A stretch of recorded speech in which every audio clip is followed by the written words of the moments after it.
Wenn das alles noch nicht weh genug tut, dann empfehle ich Ihnen den Münchner Rugby Club. Die Rede ist vom Rugby. Sie wissen schon, dem Spiel mit dem ovalen Lederei, aus dem das amerikanische Football entstanden ist. Come on, Philip! Don't eat shirking today! Johnny on the spot, come on! Who's got together now? Die Suche nach den letzten harten Männern von München führt uns heute in diese stickige Großhaderner Umkleidekabine. Aus mittleren Beamten und gestressten Managern mit Geheimratsecken werden stahlharte Gladiatoren. Wichtige Körperteile müssen gut geschützt werden. Rugby geht vor allem, hätten Sie es gewusst, auf die Ohren. So this is where it all happened. This is Maistrasse 53. As everybody knows, back in the day was the English pub, and in the English pub that was the rugby club, and the rugby club always happened in the English pub. It was the place we used to go after training, where apart from in the early days when we trained outside at the Münchner Kindelweg and used to go to various pubs close by, when we got a regular training pitch, we all used to have a drink at the training pitch, and then most of us used to pile down here afterwards. When we went on tour, we used to come back, unload the bus of all the baggage and of course the crates of Augustina, and then there was a race to who could get down to the English pub first.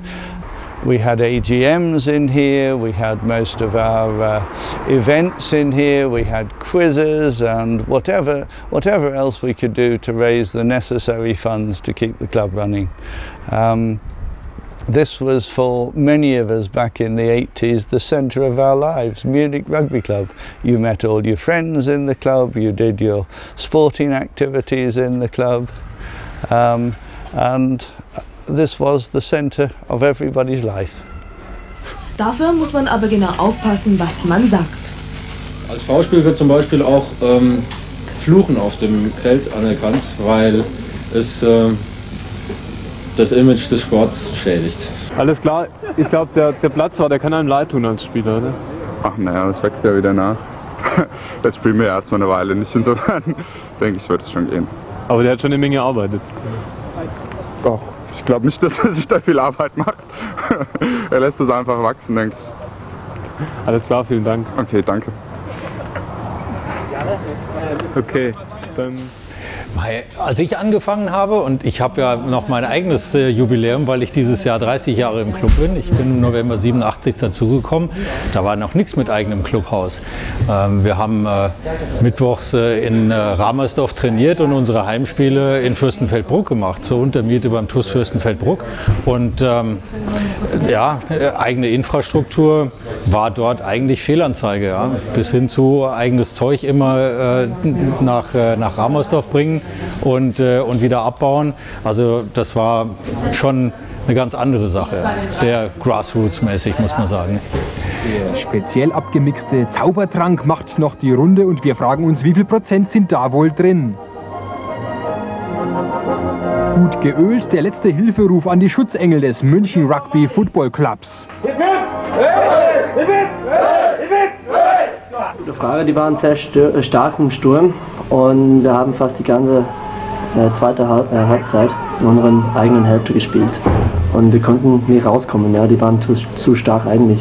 Das ist so, wenn der Sturm starker ist, dann kriegt dann die Hintermannschaft den Ball nicht und dann läuft eigentlich nichts. Yeah, so this is Fürstenfeldbruck, where we played our first home games in the early 80s, according to Paddy. He found the place. So the reason we moved here was because we couldn't find a place anywhere in Munich. We used to travel from one ground to the other, but none of the football teams wanted us. Eine kurze Frage zu dem Rasen einfach. Das sieht ja wahnsinnig schlimm aus. Ich glaube, das ist der Albtraum von jedem Platz, oder? Bei alle, überall. Da jetzt Wasser gestanden, haben sie gespielt drauf und immer auf alle Seiten haben sie gespielt. So warten, wie es trocken ist, dann kommen wieder Erden auf da. Wieder herrichten. Wie viel Arbeit ist das wieder herzurichten? Na, viel. Viel Arbeit. Okay. Jetzt kann ich nichts machen, weil es los ist, wo ich nicht kann. Aber jetzt machen wir wieder, wenn es trocken ist. And we were able to find a place where nobody wanted to kick us off. And interestingly enough, then 3 years after we moved here, Fürstenfeldbruck itself decided to form its own club.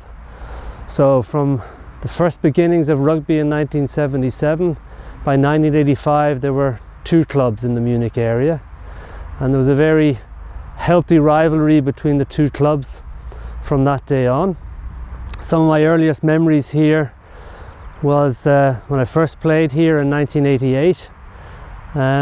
It always felt a bit strange for me to have our home games 45 minutes outside the city. Need to remember as well that we used to play on the Sundays, so after a few drinks here, then into the English pub, yeah, it was sometimes difficult on Monday morning to get up for work, but some good memories.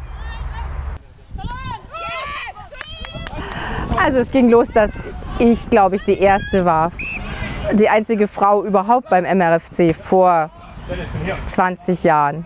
Also vor 23 Jahren habe ich angefangen, aber in Fürstenfeldbruck eigentlich, weil da die einzige Frauenmannschaft war, bayernweit überhaupt.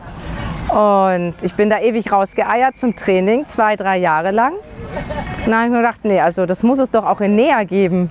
Habe ein bisschen recherchiert und das, was es damals schon so an Internet gab, und habe die Münchner Herren gefunden und habe mich dann kurzerhand da zum Training mit eingereiht.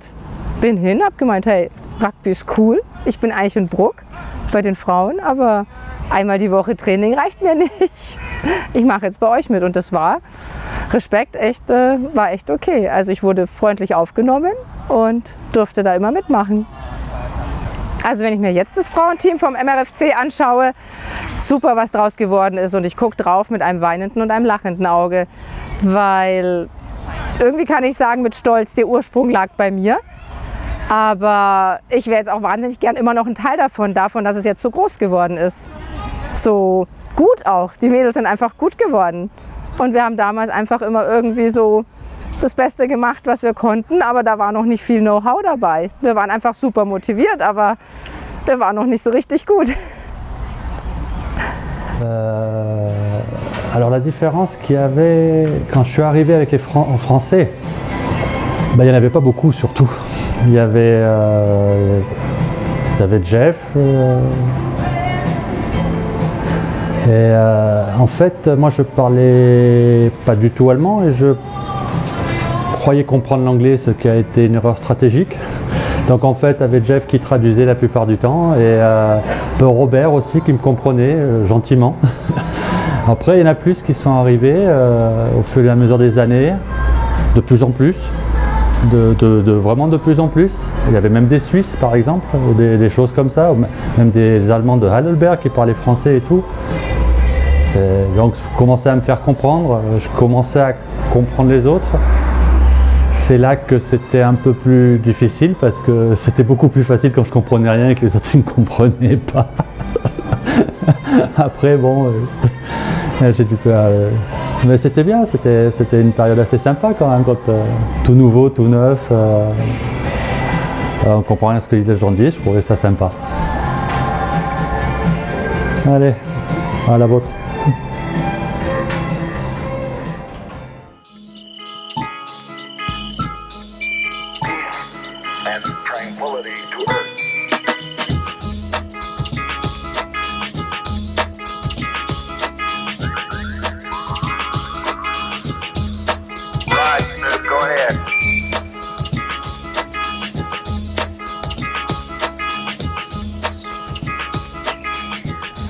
Also ein eigenes Clubhaus zu haben, ist ein Riesenschritt nach vorne, weil das dem Club auch wirklich einen optischen und einen geografischen Mittelpunkt irgendwo gibt. Ja? Wir sind nicht mehr in irgendwelchen irischen Kneipen oder so unterwegs, das natürlich immer noch, aber es ist vor allen Dingen eine Heimstadt, die auch einen Identifikationspunkt mit sich bringt, ganz klarer Fall. Und das ist ein Riesenschritt nach vorne gegenüber der Situation, als ich angefangen habe früher. There was a fairly well functioning club. I got involved because I came along to an annual general meeting, which in those days was always great fun. and involved lots of alcohol and discussions about whether the club colours should be red or green or blue. Of course, they always ended up red because that was the original club colours, as decided by Dave Pounder, and nobody could ever remember what the decision was at the AGM to change the colours, and so we played in red until, I think if I'm correct, 1992. Well, yeah, easily 50 years we'll be German champions from under 18s downwards, all through the kids. That's got to be the aim, and first division team who are either of the middle table to champions, and in between the last 5 years, then yeah, we should be German champions. But that is the aim, is our kids need to be, get them filled up, under 18s, under 16s, under 14s, under 12s, and what we have now is it's unbelievable. I mean, we have now an artificial pitch, 4 nights a week training, possibility. We have guys coming down to every session. The commitment is fantastic. The guys that also playing, looking after the kids, so we've got a good building ground. The hardest part is solved. Now we just need to get the kids down here. Russia, oh, Russia 11 blue, Russia 11 blue. Ein Klatsch in unsere Richtung.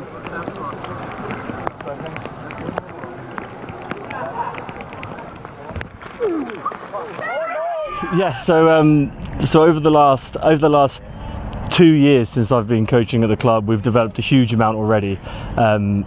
Last season we managed to get to the final of the second Bundesliga, which was actually the second time in the club's history that we've got that far. We also last season were able to win the second Bundesliga South, which was the biggest achievement in the club's history. And now going forward, what we're looking for, hopefully in the next 5 years, is that we take one step further. So we're looking at going into the first Bundesliga within the next 5 years. We also have seen a huge amount of development within our second team, which is now used as a development team for young players. So we see youth players from the under 18s coming through and playing now in our second team, and then hopefully in the next couple of years we'll see them progress into the first team as well. So we're now also, the big thing that's changed over the last year is our facilities. As you can see behind me, we now have some of the best training facilities in the whole of Germany. It's quite a change from when we were training in Giesing under one floodlight on a Wednesday night. Now with these facilities we're able to do everything we wanted to do in the past, so we have nothing holding us back. Ich schau gerne zu, aber nur mit einem weinenden Auge. Ich hätte gerne nämlich selbst noch mal ein bisschen gespielt. Aber am 40. Jubiläum machen wir ein kleines Spiel, oder? Wir kommen auf jeden Fall zu einem Endergebnis, das ist wahrlich nur für harte Kerls.